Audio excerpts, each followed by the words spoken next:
Let's dive right into this explainer because today we are taking an incredible trip into the minds of one of history's absolute greatest civilizations. It's really easy to look at ancient Egyptian symbols as just dry, decorative history carved into some stone walls somewhere. But honestly, that completely misses the point. These symbols, they were a magical roadmap, literally the ultimate survival guide for the most perilous human journey of all, the journey of the soul. So, why exactly was death not the end for the Egyptians, but this magnificent beginning? Well, to them, their earthly life was just a tiny, fleeting fraction of an eternal voyage. Everything they built, every single symbol they carved, it was all designed to answer that one profound question. They were engineering their way into eternity. But to understand how they planned to cheat death, we've got to understand the tools they used to shape reality itself. Which brings us to Section 1, the language of the gods, hieroglyphs. Let's look at how the Egyptians actually viewed their own writing system because it's completely different from how we use our alphabet today. Now, for almost 2,000 years, this language was completely lost to humanity. It was like a giant unsolvable puzzle. It wasn't until 1799, with the discovery of the Rosetta Stone and the absolute brilliance of a French linguist named Jean-François Champollion, that the code was finally cracked. He figured out that these symbols weren't just letters. They were syllables, entire ideas, literal representations of reality. He basically unlocked a world that had been totally silent for millennia. The Egyptians themselves actually saw their writing as divine. They called it Medu Netjer, which translates to the words of God. And with over 700 distinct symbols, this wasn't a script for writing down your grocery list or doing mundane day-to-day business. These were reality-shaping tools.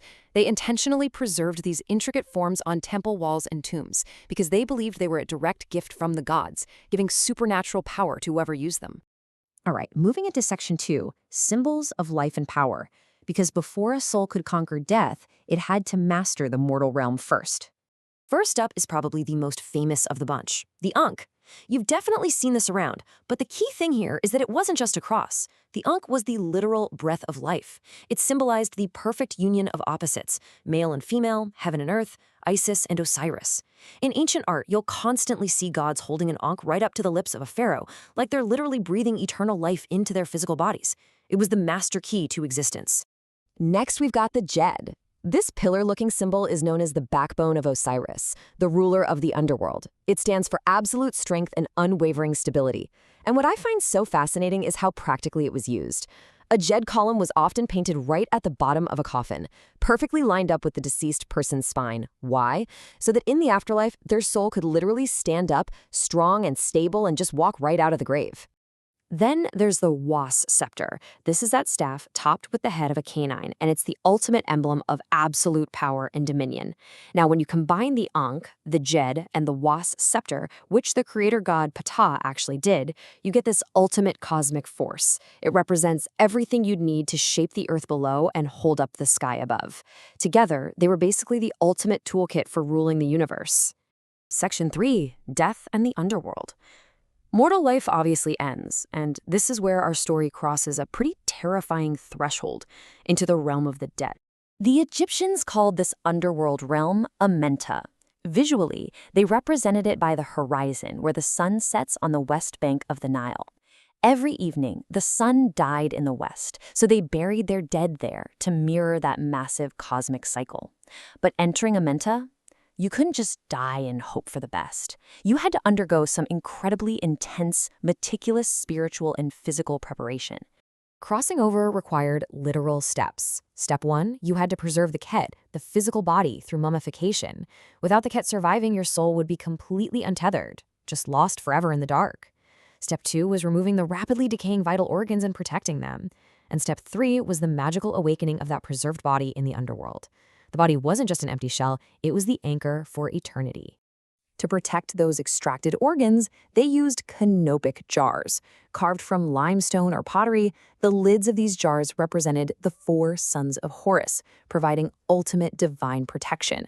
You had Hapi the baboon guarding the lungs, Duamatef the jackal watching the stomach, Imseti the human protecting the liver, and Quobasenuth the falcon securing the intestines. They basically sat in the tomb, waiting out the centuries until the body was ready for resurrection. Section 4. The Scales of Mot and Judgment. Okay, so you've made it to the underworld, your body is preserved, but now you face the ultimate test. Before we look at the judgment itself, we have to understand who is actually being judged, because the Egyptian concept of the soul was incredibly complex. It was divided. You had the Ka, which was your life force and conscience. That part needed to return to the mummified body to receive offerings. But then you had the Ba. The Ba was the physical essence of your soul, depicted brilliantly in their art as a bird with a human head. And the Ba could actually fly around and physically roam the terrifying landscapes of the underworld. But the absolutely critical piece of the puzzle was the IB, the physical heart. During mummification, the heart was the only organ intentionally left inside the body. They believed it was the center of all memory, emotion, and intellect. But here's the catch. Because it remembered every bad thing you'd ever done, it was considered a massive liability during judgment. So they'd place a magical scarab amulet right over the heart to bind it, literally preventing it from snitching on its owner. Ancient legal protection at its finest. And that brings us to the high-stakes cosmic scale. You're standing before Osiris. Anubis places your heart, your Ib, on one side of a great scale, and on the other side is the feather of Mot, representing absolute truth and cosmic balance. If your heart is lighter than the feather, boom, you've lived a just life, and you enter the eternal paradise known as the Field of Reeds. But if your heart is heavy with sin, it's instantly devoured by the terrifying monster Ammit. You don't go to hell, you just cease to exist. Total erasure. No pressure, right? Section 5. Rebirth and Eternity. Let's assume your heart was light. Let's celebrate the ultimate goal of the Egyptian soul, the triumph over death. That triumph is perfectly captured by the scarab. To us, sure, it's just a dung beetle, but the way the Egyptians decoded this visually is so fascinating. They watched this beetle rolling a ball of dung across the sand, and then baby beetles miraculously emerging from it. They looked at that and saw a mirror of the sun god Khepri, tirelessly rolling the fiery ball of the sun across the sky every single day. To them, the scarab was the ultimate proof of transformation, recreating life out of literally nothing. Then we have the Bennu bird, which actually inspired the myth of the phoenix. The Bennu represented the soul of the sun god Ra, perched right at the tree of life.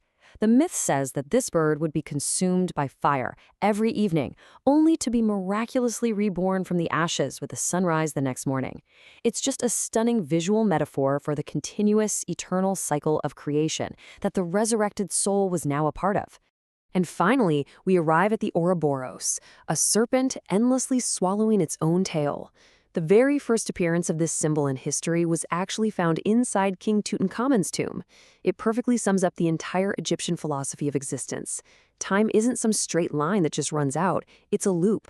Material, spiritual, life, death, they are all united. In the Egyptian mind, the end is always, always just a new beginning.